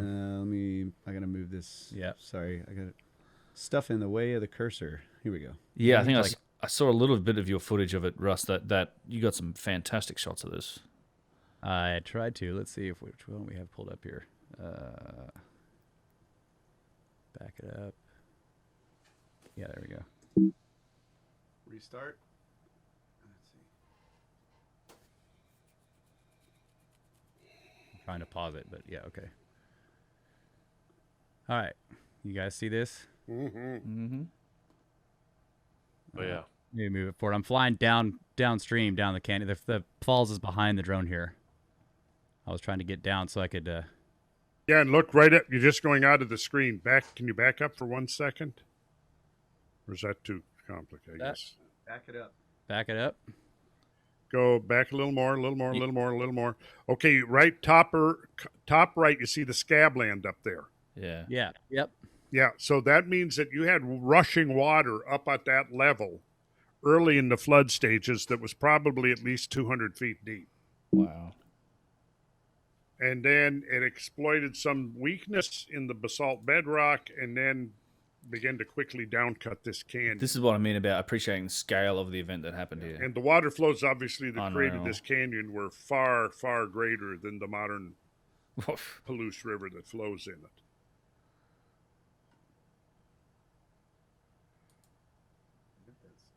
Yeah, I'll skip ahead a bit here. Yeah. I'll just turning the drone around real slow. Obviously, And this that is raw footage. There's the. those. Go ahead, Laura. I was gonna say those terraces sort of show that pulsing flow, right? That you were talking about. Well, that it's not just all.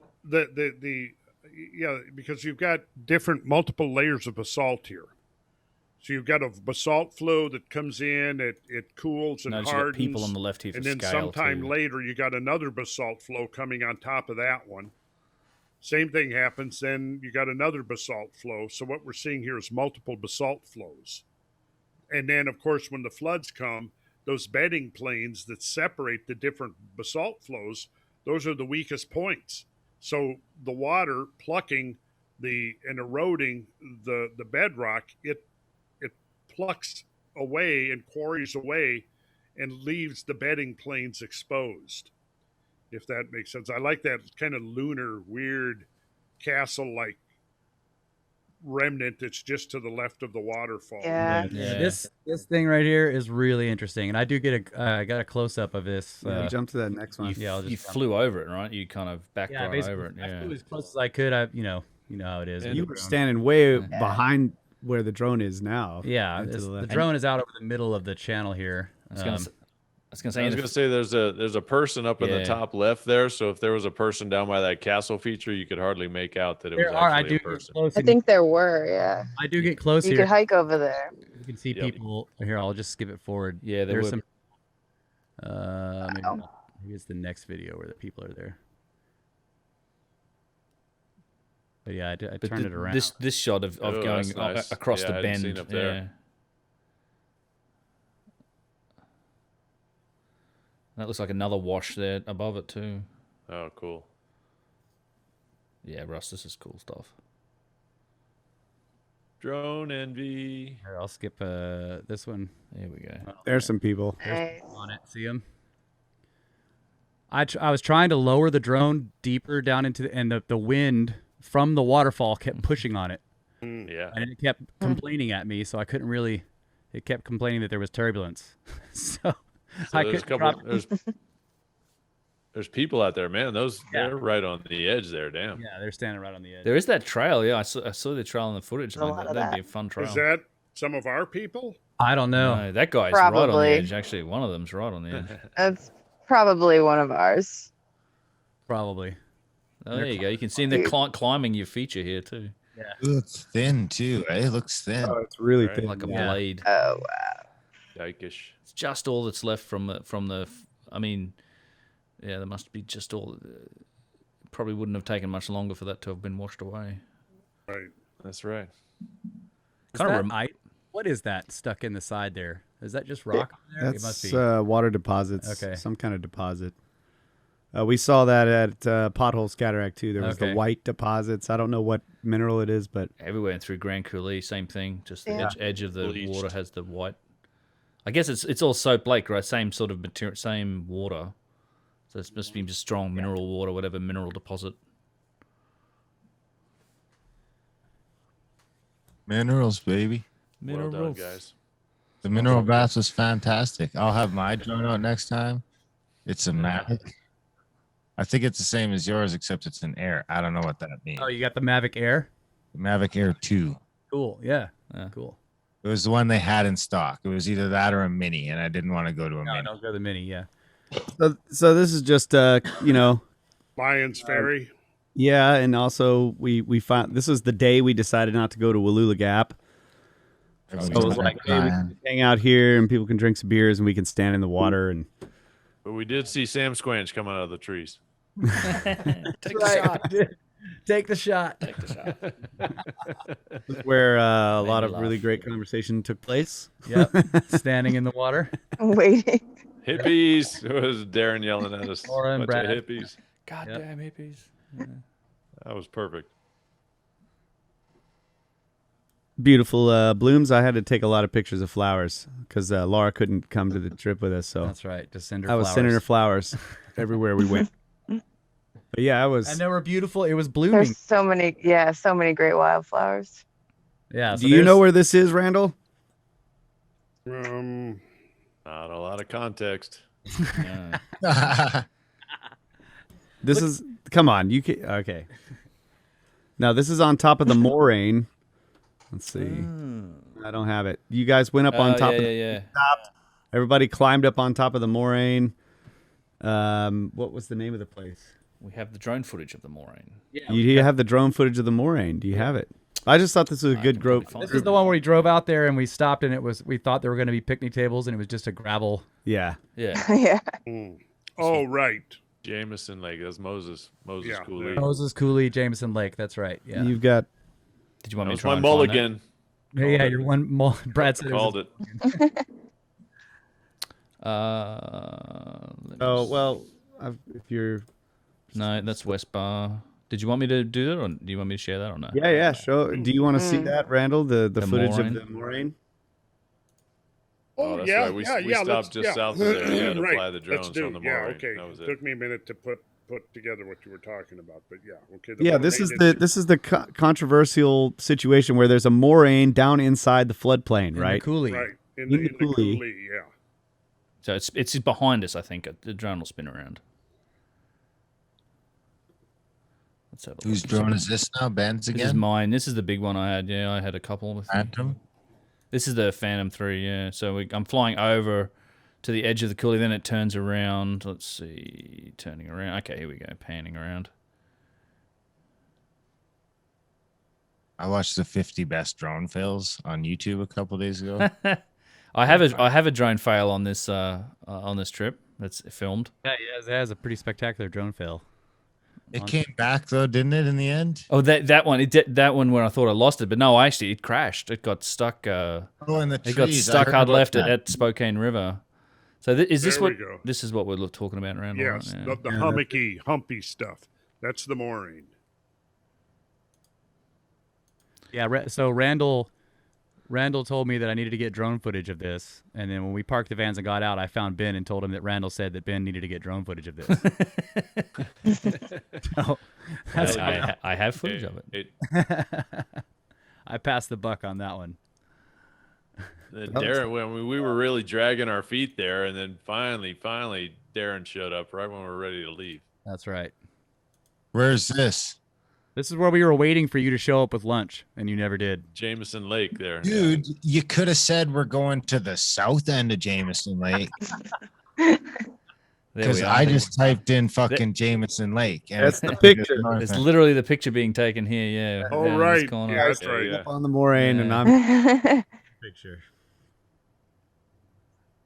I know you guys are probably getting like one frame And a for second. the record, I didn't have the lunches. I just had the upgrade Had lunch. all the good stuff that would I make had it good. extra meat and extra cheese so that we could upgrade everyone's sandwiches. But you think you guys had it bad? We were having meat sandwiches. We were just taking lunch meat and rolling cheese up in there and just. That sounds great because we just basically had bread. You guys, the PPJ. Together we would have been unstoppable. So yeah, let me know. We'll if you have want me to- better There we food go. next So time. that's on We're top. taking better control of the food.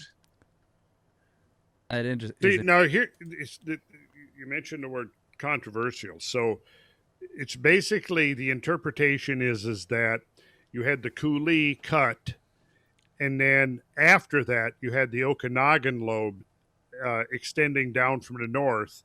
Yeah. And it was the Okanagan lobe that would have left this moraine in the Coulee, and therefore, whatever the age of the Okanagan lobe, Moses Coulee already had to be there. Right.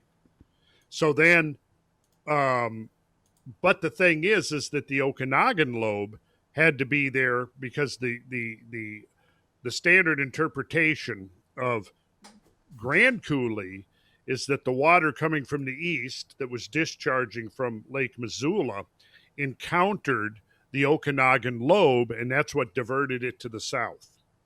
Okay, so in other words, that means that Moses Coulee and Grand Coulee had to be created by two completely independent and separate events. Right.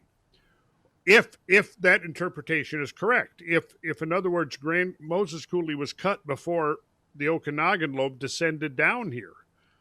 But I would suggest an alternative explanation, which is that you just had massive pileups of dead ice choking the upper regions of Moses Coulee at the end of the flood events, and massive piles of dead ice, probably 1,000 icebergs jammed into this thing, and then they melt.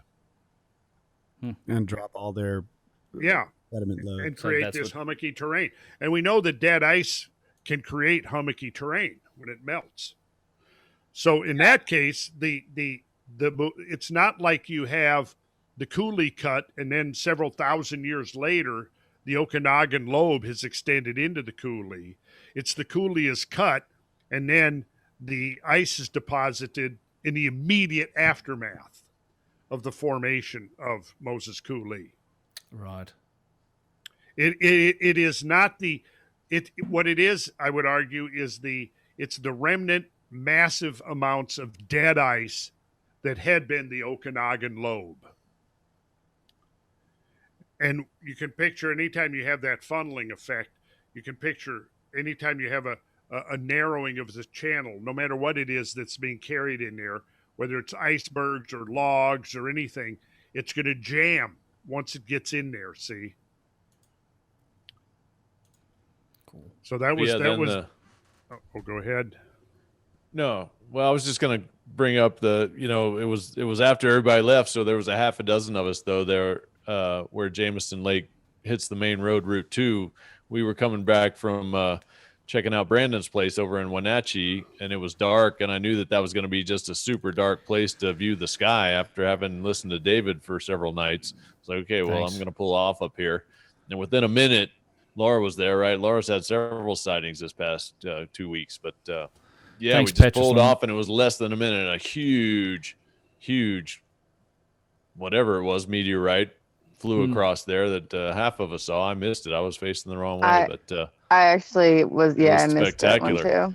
too. There is a simulation from the within a minute of us stopping. It was like, well, okay, it's cold. Everybody University. saw that. All right, let's go. Yeah. They've got a little. Yeah, it's it was in a one of big my. one. Clips, That one was for one of Linda, my I think. videos where I they think so, show the water running across dry falls with a camper van, sort of. All right. Well, continuing on, this was for me. I'll have This to was find also it. really There impressive. is one like a 10-second sequence.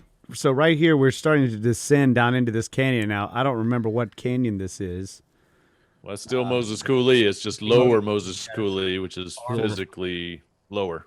So in this one you had the flat, obviously fertile terrain, and so we drove all the way down through this, and it was. I wish we'd had more pull-offs, of course, to take pictures because it was just incredibly beautiful. But this is entering, and then of course they had, these vineyards and orchards all down in, but surrounded by these gigantic basalt cliffs, and this is a bit later. We're actually kind of coming up out of it a little bit, but I didn't get very many pictures down inside. But that was a beautiful drive all the way through there. Yeah, incredible place to have farmland. Just the view every day when you're getting up, man. Yeah, absolutely. Yeah, we thought our vineyard looked cool until we drove down into Moses Coulee, and we were like, "Oh, no, that's what this is what it's supposed to look like." Yeah, you guys were just coming in on the walkie-talkies, like, wow. Yeah, Kyle and I were back and forth on the Oh my God. Look at that. Whoa. Farm. Well, we rushed through there so we could get here to Potholes Coulee. That's right. This was awesome. Absolutely amazing. This has got to be my favorite stop. Also, incredibly dangerously windy. Breezy. Yeah. Nobody got drone footage of this. We You tried to the edge. tried to launch my drone, and it said no. Yeah. You probably had the most powerful drone. It's funny. It's full speed forward and it's going backwards. I'm like, all right, probably not really a drone environment. I think it's banked forward and it's just like going backwards. Like, oh, that's interesting. Let's That's explain. a beautiful picture, though. Yeah, from this vantage point, the water is coming from behind us. So you can see here that because this is a panorama, okay, so it's a little bit deceptive, but this looks like, is this where the water's coming from, or is it? Yes. Yeah. Okay. Yeah, but it's coming from both directions because remember, we're there too. Initially, when this starts Down spilling in the- over, it's probably 3 to 5 miles wide, right? And then it begins down cutting the the cataracts. And then water is going to be funneled into those cataracts once they start forming. Why don't we hold that picture right Thanks there? for the follows, Let me guys. jump- Appreciate it. Sure, he didn't lose his hat again. Petrus Lemon. Let me jump Flux to the Monkey, map real quick. Red Jammer, just Main to Chung. pull Cheers. up the Thanks map for of the this follows. feature we're looking Appreciate at it. here. Where did Okay. Darren go? He's Okay. Let me. He'll be back. Okay. Share screen. There we go. He decided it was break time. Okay, so this will start out with the terrain map. This is the Quincy Basin, named after the town of Quincy, and it was receiving all of the water coming from Grand Coulee and Telford was pouring into Quincy Basin, and it was temporarily stopped or dammed by these two anticlinal ridges crossing east to west. So the main discharge of Quincy Basin was here at the Drumheller Channels, but there were three other discharge points. One was Frenchman Coulee, which we didn't get to, but you can actually drive down in French Coulee. The road follows the Great Rock Blade, but you can see there's two alcoves with a rock blade between them. See, this interesting how so many of these falls features are two. They're it's like a pair with a blade in the middle. That's so there's something interesting about that. Yeah, and the blade is would be in other words, if the flood kept going for another few days or weeks, the blade would have been gone, and this would have been basically one huge alcove. Or would it continue to just move the blade further and further back and make new blades as it goes? Because it seems like I think that depends. I think on the topography. Okay. But, so what we're looking at here is all along here is a ridge, and it's up to 300 to 400 feet. Like this ridge here is almost 400 feet higher than the sill of Drumheller Channels. So you figure the Drumheller Channels, this distance across this eroded segment here, from say the 262 marker over to the 17 marker, that's 9 miles. So you figure that the water was deep enough within Quincy Basin that it spilled over the Babcock Ridge here that forms the western rim of Quincy Basin. So Potholes Cataract that we were just looking at is this feature here. And again, it has a great rock blade here. Potholes Cataract, you can see why it's called potholes. Look at the rounding, the round erosional. This is from intense caulking and plunge pools of this water pouring over. So the water's, you can see right here. Look, here's a lesson. The water is pouring over in a sheet, and then what it starts doing is it starts cutting down individual channels. You see, so again, it's that coming from a sheet flood to a channelized flood, which is such like miniature Finger Lakes almost, Well, they do, yeah. And you can see how, like this lake here, which is Evergreen Reservoir, feeds right into this trough here, that then becomes the southern alcove, and you can see the rounding here again from the vorticular intense erosion of this water flowing over. So this was Potholes, and then one more a little farther to the north was the Crater. next one there is Burke Lake, which Darren almost drove straight into. Oh, he did? Oh yeah, Burke Lake right here, yeah. Yeah. Oh, he's not even there. Where is he? Oh, Oh yeah. bathroom break or something. I don't know. He just all right. He drove into the lake. He thought he knew where he was going, and he went right across the road. It's like, ooh, there's water there. Not that way. We were just watching him to see if he was going to stop or not. I know. So that's well. that's the feature we're looking at right here. Oh yeah. So which one were we're standing? We drove right by that. We walk in at We're near the looking at bottom that one, big and then lake, we yeah. walked Yes. across, and I've got pictures going looking down the rock blade. I've got so you'll be able to see Right. the other side. Okay, so I've stopped share. There he is. There's the man. Hey Darren, There look he at is. this, bro. Do you have an emergency or something, Darren? Nice. What a great what a picture. guy. Look, my shoes are like glowing. They are, yeah. This is so I have 3 pictures, and of course they're live. They're live photos, and it starts out with you spinning around and yanking your hat off your head because the wind is about to take it. Excellent. We weren't going to let it happen. Took Of my Darren hat, though. I managed to doing get it back. pirouettes. He was frolicking at the edge of the potholes. I'm a frolicker. Yeah, this is. I just have my Cubs upstairs. Ooh, that's a beauty. Yeah, that's Oh God, that is under nice. basalt here on the right. These are Yep. well defined, and of course it's back there. It's just God, and That's I a don't rock know. blade on the left, is it? Yes. rock on the blade. right. On the right. On the It's right. out- Okay, yeah, okay. Yeah. All right, yeah. and we'll get over there. So here we are. That's a Yeah, I great- see it now. Yeah, So the first pictures were from over there. way back here, and now we're looking down the rock blade. Again, yeah, that panorama kind of distorts it a little bit, so it's Yeah. a little out of line. There you go. It's Both deceptive. alcoves here. Yep. Yep, Nice. there's the potholes Randall was showing us on the.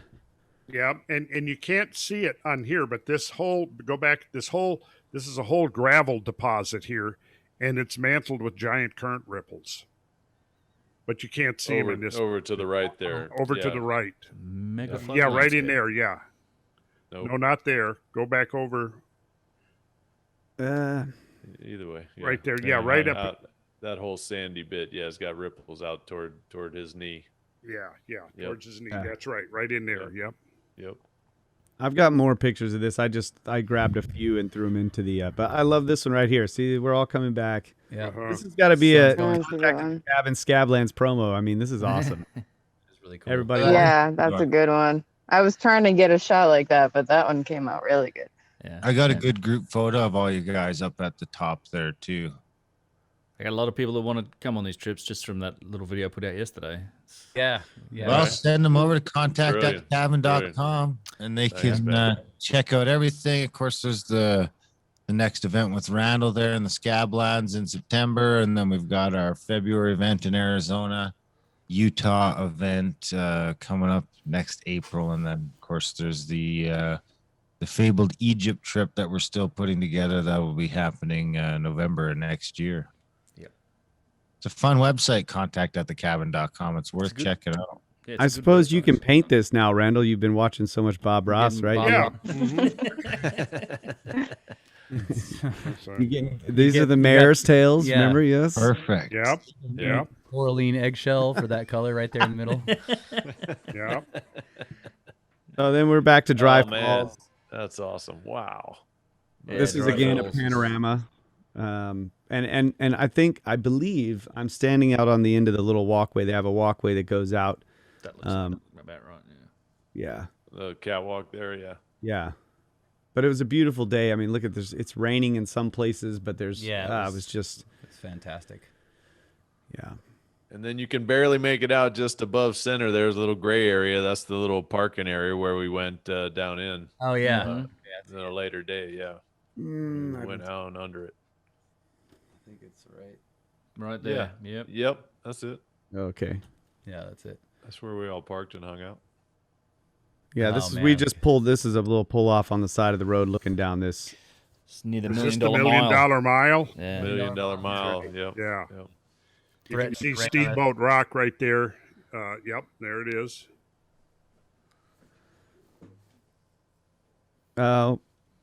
This is a sundial. Out of order. Yeah. Spaceship. I don't know how this got out of order. This is up at the dam. Yeah, we were Yeah. That's Crown Point overlook for the Grand Coulee Oh. Dam. Yeah. another one out of order. But anyway, All right. It's Grand Yeah. Coulee Day. Spaceship Grand Coulee with Day. The spaceship we're going to take to the moon. I don't know what happened Hey, here. I Darren, just your hand's gone. I was like, Oh my Whoa. God. Whoa, no. Not only did Fauci give me AIDS, he stole my arm. It's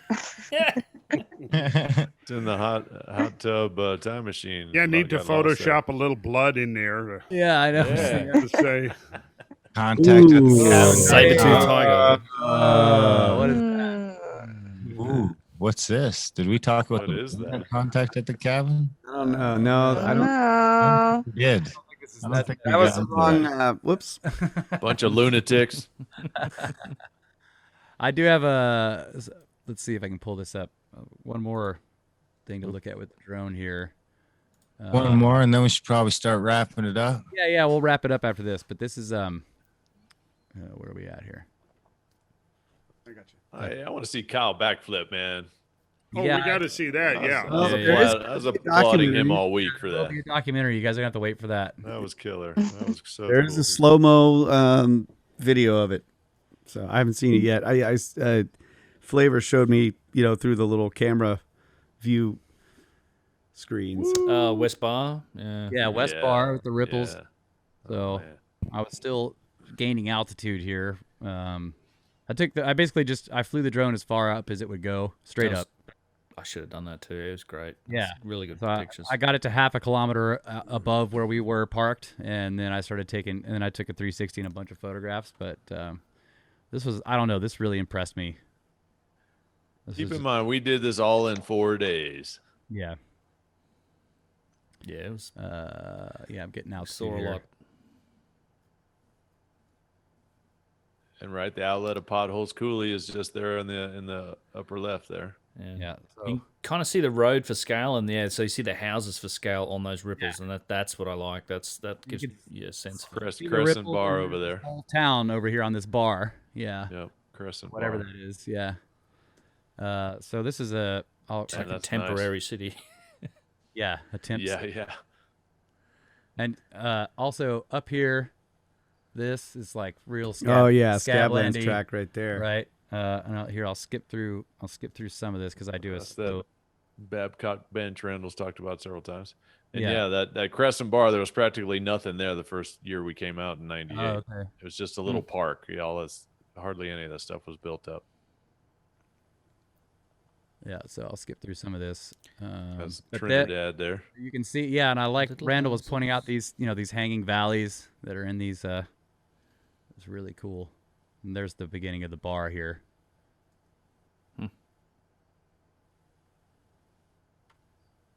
Sweet. Yeah. Scale and variance, right? That's Yep. Yeah. And let's see, one more thing here. Great job with the drones, guys, man. I love Next it. time you got to run out there for scale, Brad. One of the All right. steamboats. Well, squirrels. Nobody showed up with a squirrel suit. Is that what it's? That's also a steamboat rock, not the one we climbed up, right? But this is in potholes. that looks like Nah, is That's it Dry Falls. Dry Falls. Yeah. Yeah, that's Umatilla, the rock Umatilla. blade. Yeah, Ugh. Okay. it's kind of Yeah. color distorted. Yeah, a little washed. I didn't have the camera set right on. Look some at of these gigantic. Yeah, exactly. Golly. Those are big as houses, easily. Yeah. Yeah. 3 and 4 story houses. Yeah. I think that is. Anyway, no worries. It would be great to go back. And Okay, all that this is- and this all that is an gravel awesome wash too around the edge, right? So this is yeah. I mean, you can see the lines right here where the floodwaters were just coming over this edge. Yeah. That is such a cool shot. I love it. I saw this the preview there of you that go. on my phone. God, Yeah. look at See, that. I wish I would have had the camera settings correct. I just had it too. I had the aperture. It's too Dry high. Falls. Yeah, I have good footage of this from a couple of years back. Okay. Good. Yeah. Those striations there up on the upland there, those you got a picture as the water is washing over that. There are undoubtedly huge icebergs that are probably scraping the bottom as they're Oh man. being washed across. Yeah. All right. We should wrap it up. Yeah. Fantastic trip, and the we drama. hope everyone will come to September. Of course, we do have the multi-swapcast here with Kosmographia and the Brothers of Serpent and the Grimerica Show. We did want to end with Uncharted. and Ben from Uncharted, and Yeah. Ben, sorry Ben. I'm streaming You're on right. Twitch too. So We just want to sort of get the message out once and for all on all the platforms, sort of from the horse's mouth, that Sacred Geometry International and Randall Carlson are no longer affiliated. They haven't been for quite some time. It has been several years since Randall has seen any income or anything like that from the website. The person you see on Twitter tweeting is not Randall. It does not share his opinions. Thanks, He's not Joshua. associated Glad you with liked it. And basically, it's been a sale of Randall's work for a few years now, which he has not been compensated.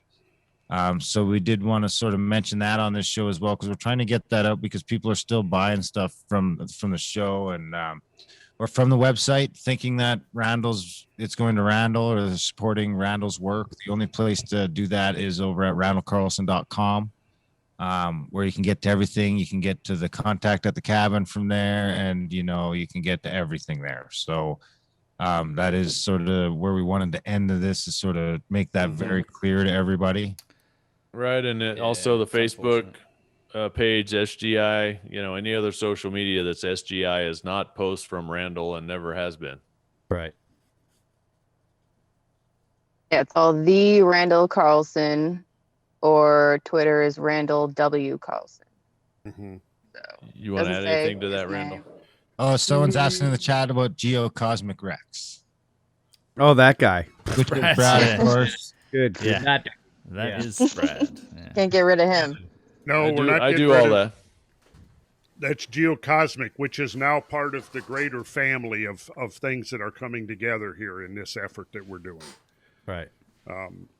So yeah, if it hasn't come through, if people haven't noticed, SGI has never posted a single thing about the Kosmographia, which is the Randall Carlson podcast. And SGI has never posted a single thing about that. So that's a big clue that there's not an association there. Yeah. Mhm. He's also never posted anything about Geocosmic Rex. So he's kind of been on his own path for too long. And for years posted, turned the site into the social media site into a personal soapbox to promote QAnon, which, whether you believed it or not, it was not the place. The Sacred Geometry International was not the place for indulging in that. And and of lately now it's been anti-Masonry. Cheers, Sash Partney. Ridiculous conspiratorial nonsense about Freemasonry that's so absurd that it's almost laughable.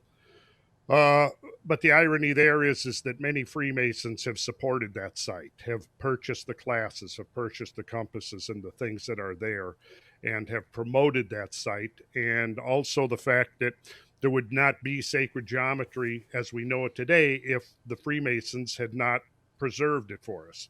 So it seems rather ironic that now he's posting things, but it's maybe perhaps not ironic given the fact that I'm been a Freemason and I hold the craft in very high esteem, to post things saying that Freemasonry is a kind of satanic conspiracy or whatever is probably a way of getting a dig at me, maybe. But in either case, it's ridiculous and it has no place there, because Freemasonry is a noble institution that has preserved a great deal of very important knowledge and wisdom.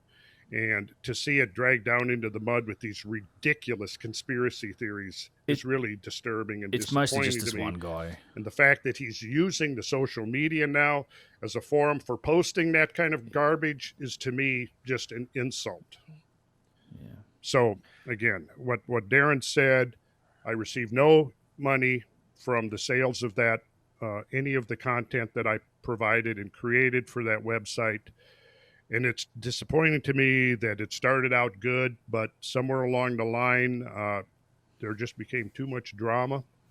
And at some point, we will go into great detail on that. But everybody here has seen and had some experience with the administrator of that site. And we joke about satanic worship and all these devil sites that are around everywhere, but there's factions that would look at anybody who studies the cycles of the moon or looks at the astrological constellations. Well, those are devil worshippers. So we just kind of joke about that because we're interested in what's happening with the moon and on the moon and potentially in the moon. Hail Satan. Well, and as somebody who's studied deeply into symbolism, all of that, to me is just to take it and make it like it's literal. They don't understand that all of that is all of the Satan, the devil, Lucifer, they're not the same thing. They're all nuanced symbols, and that's what they are. They're symbols for talking about natural forces. And to cast it like there's some literal meaning to it is ridiculous. It's infantile. And now to cast Freemasonry as if it's some kind of a satanic conspiracy is truly, really ridiculous.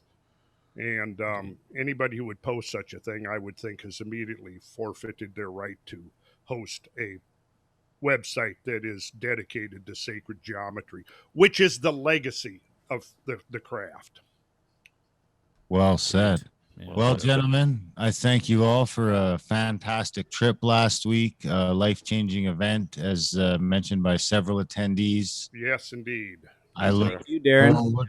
Yeah, thanks for My both. pleasure. You headed that thing and got it all, got the place, and I don't know. You just you Made it don't happen. stop. It's awesome. Maker of The doer. magic. Maker of magic right there, bro. So, Darren, you have reserved the same resort for next September, right? I'm actually going to call tomorrow and make the deposit. Yep.